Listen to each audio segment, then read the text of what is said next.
Tonight I want to continue our series about being battle-born.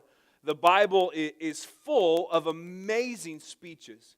I mean, just delivered by passionate, committed leaders and heroes. And today we're going to look at one of my favorite speeches in the Bible that's delivered not by a king, not by a prophet, not by a general, but by a shepherd boy named David. And David's speech was undoubtedly inspired by God.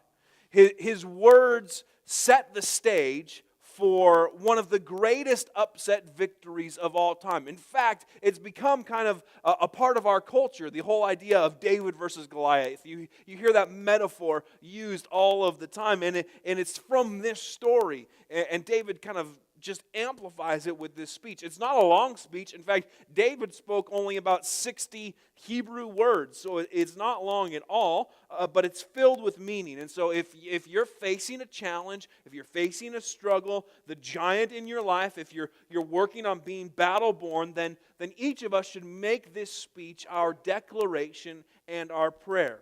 So before we get into it, let me just remind you of the setting.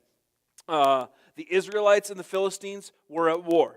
And David was sent to the front lines to take food and a message to his brothers. And so he's up there as the delivery boy. When he got there, he found a really unusual situation. The two armies were not in the midst of a heavy battle as David and his father thought. Instead, they were camped on opposite sides of a valley. And every day, a huge giant named Goliath would come out and he would issue a challenge to all of the Israelite army for one man to face him in a representative battle, one-on-one, man versus man. If Goliath won, then Israel was defeated. If Goliath lost, then Israel would have been victorious and the Philistines were defeated. And so for 40 days, the giant Goliath comes out and he issues his challenge. And for 40 days, the Israelite army ran away in fear. And David couldn't believe that the army of the living God was intimidated by this one man. And so David stepped up and he decided to fight Goliath himself. He went out to fight Goliath with a slingshot and 5 stones.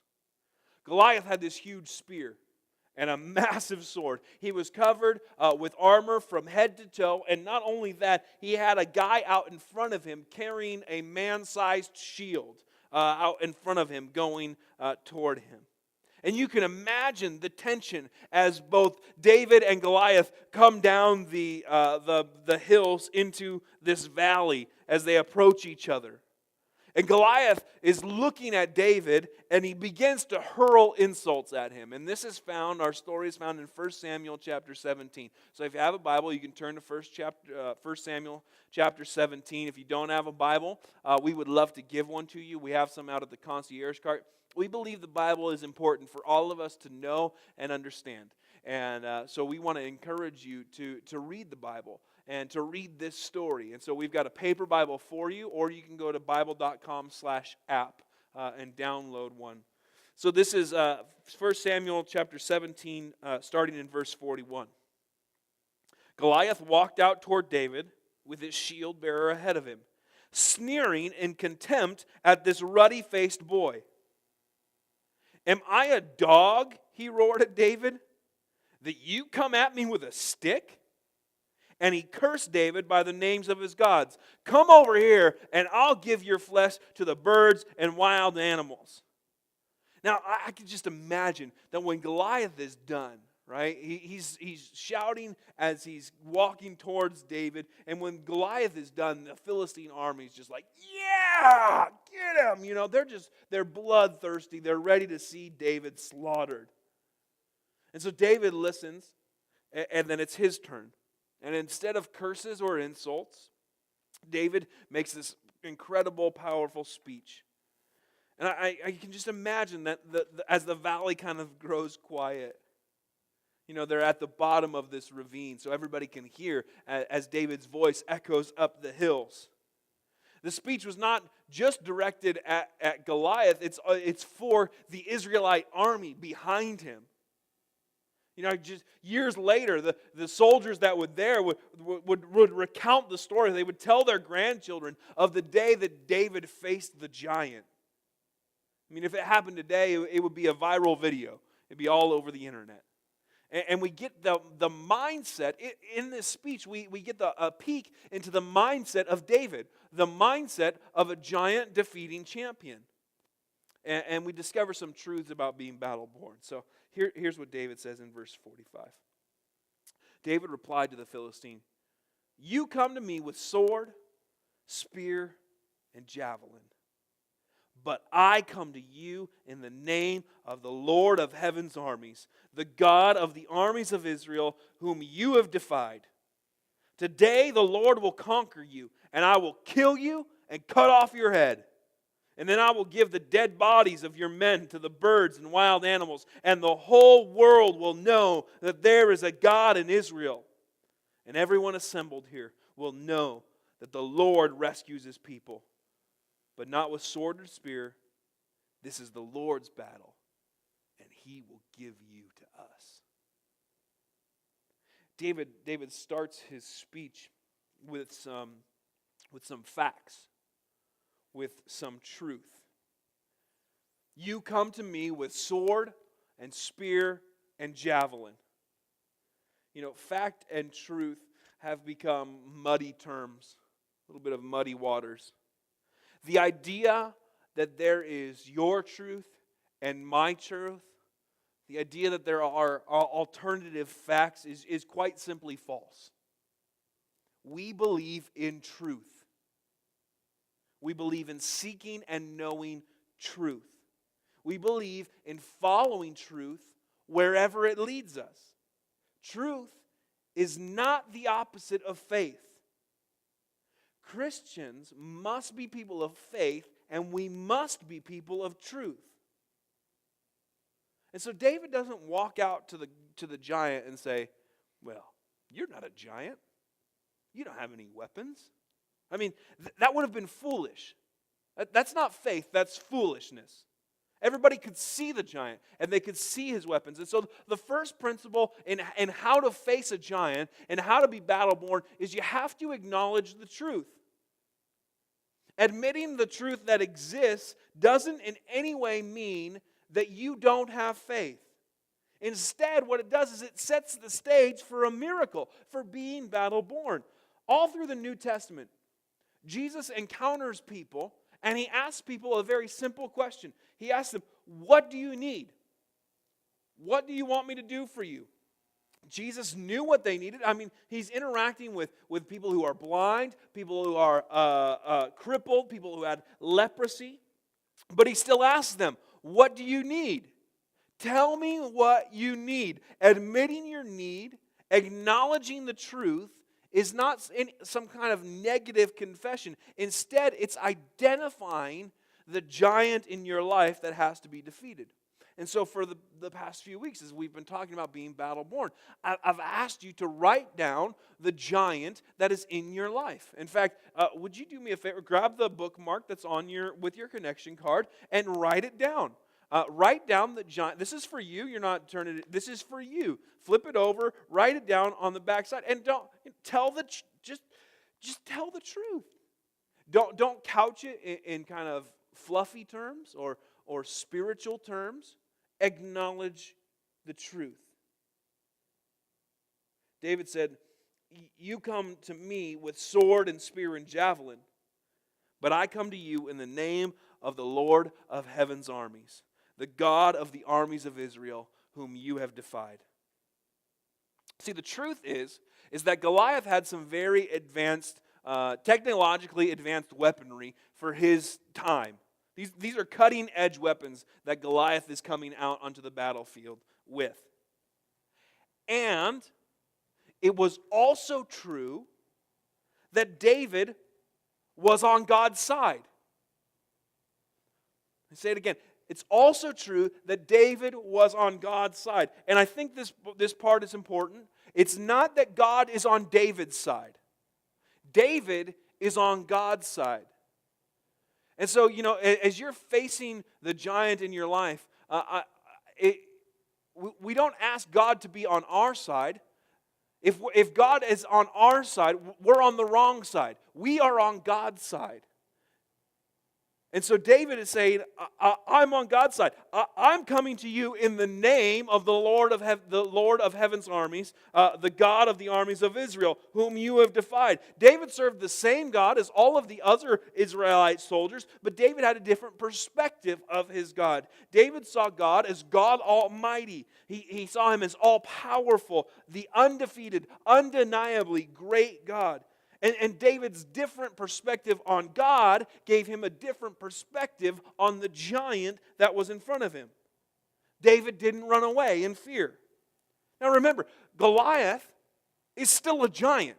It's not like as they walk down the hill, Goliath suddenly shrinks down to normal size. Goliath is still a giant. He's still this imposing presence on the battlefield. And there wasn't a guy in the Philistine camp, probably not a guy in the Israelite camp, who would have put their money on David. Nobody's betting on David to win this battle. But David didn't need their backing. He doesn't need their approval. He needed God.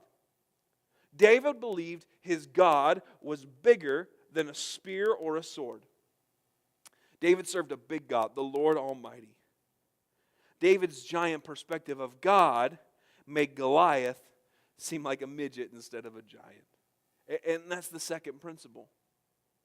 Your perspective of God determines your view of the circumstance.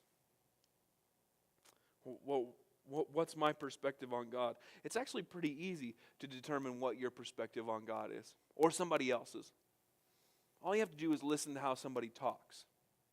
And pretty soon you discover, as you listen to yourself and how you talk or to someone else, you discover one's perspective about God. And so what you do is you acknowledge the truth and then you remember the God who's on your side. I am sick, but my God is able to heal. It may look impossible, but I serve a God who specializes in the impossible. I may look defeated, but God is able. I am an addict, but God delivers addicts. It may look over, but God supplies all my needs. You come to me with sword, spear, and javelin, but I come to you in the name of the Lord of heaven's armies, the God of the armies of Israel, whom you have defied. With this one statement, David reframes the battle. Goliath had not just defied David. Goliath had not just defied Israel. He had defied God. And this is the third principle that I see in David's speech, which is that you have to recognize the spiritual aspect of your battle. Your giant isn't just coming against you, it's also coming against the God that you serve. This is not an isolated or coincidental attack. This is a concentrated attack of the enemy against God and His plan for your life. And so I'm not denying the physical, emotional, mental, relational, financial aspects of everyone's battle. I think all of those exist. What I'm saying is that with every battle is also a spiritual aspect. Well, why does this matter so much? Because when you realize that the battle is not just against you, but against God, then you're reminded about whose side that you're on. Because I'm convinced that Satan is behind your battle. He's behind the giant obstacle that's standing between you and your God-appointed future, your God-anointed assignment. And Satan doesn't want to see you be battle-born. There's a spiritual thing that's going on there. And so David continues his speech to Goliath. Today, the Lord will conquer you, and I will kill you and cut off your head. David expected to win. Today, everything changes. Today, the battle will be won. So number 4, you've got to expect victory. You face your giant with faith, and you expect to win the battle with God's help. You can almost feel the tension kind of building between these two armies, right? I mean, every coach knows you don't go out, you don't make big, bold statements. You don't trash talk the other team before the big game. You know, you don't give the other team bulletin board material to post up and say, "Oh, this is what they said about us." And so I can just imagine, because that just gets them all stirred up. So I can just imagine the Israelite army like listening to David and going, "David, just pipe down, man. You're making it matter." You know, like just shh. Just quiet down a little bit. But David doesn't care. David doesn't care if Goliath's fired up or not. Today, the Lord will conquer you, and I will kill you and cut off your head. And then I'll give the dead bodies of your men to the birds and wild animals. So Goliath had threatened David. And Goliath had threatened David that the birds and wild animals would eat his dead body. And David let Goliath know that the exact plan that you have for me is what's going to happen to you and to your entire army. God is going to turn it around. And I love that, which is principle number 5. What the enemy intends for you will instead be his fate. Satan intends to destroy you, and instead that will be his ultimate fate. Satan intends to discourage you, but you will discourage him.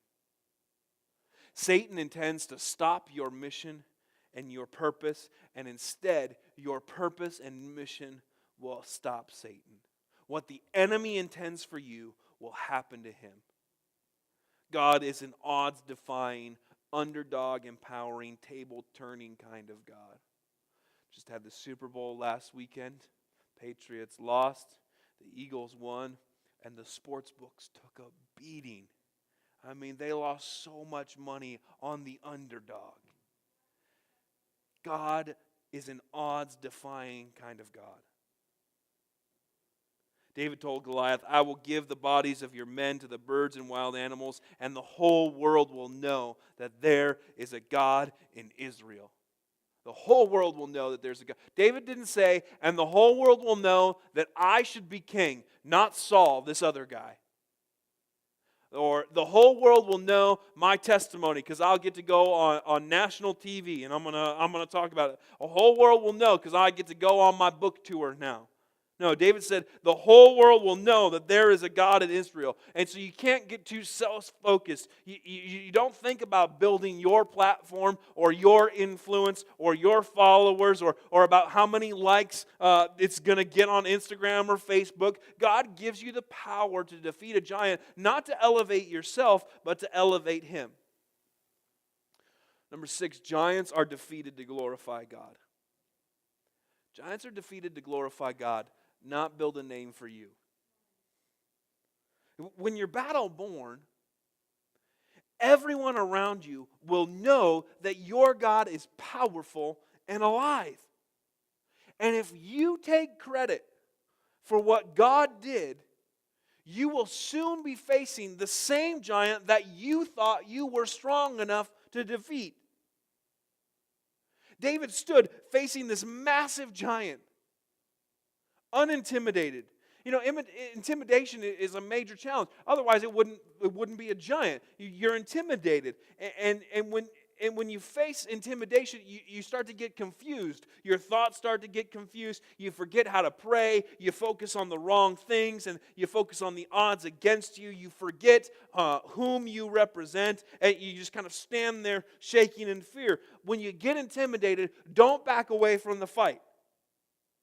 David's not intimidated. He was serving notice to the giant. And everyone here will know that the Lord rescues his people, but not with sword and spear. This is the Lord's battle. David's eyes aren't on the giant. His eyes are fixed on God. I don't need a sword or spear, he says, because it's not my battle. The battle is the Lord's. Are you trying to do it your way?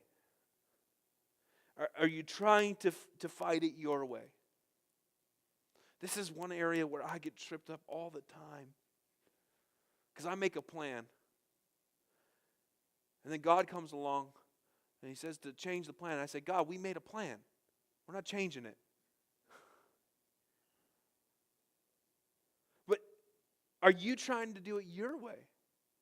Are you trying to use your own energy and resources? Are you relying on your strength, your smarts? I mean, you can't outfox Him, but God can. And so God's saying to us today, do it my way. Do it my way, and I'll honor you. If you do it your way, you're doomed. You're doomed to fail. The battle isn't yours. The battle is mine. Because giants don't look as big as the God who owns the battlefield.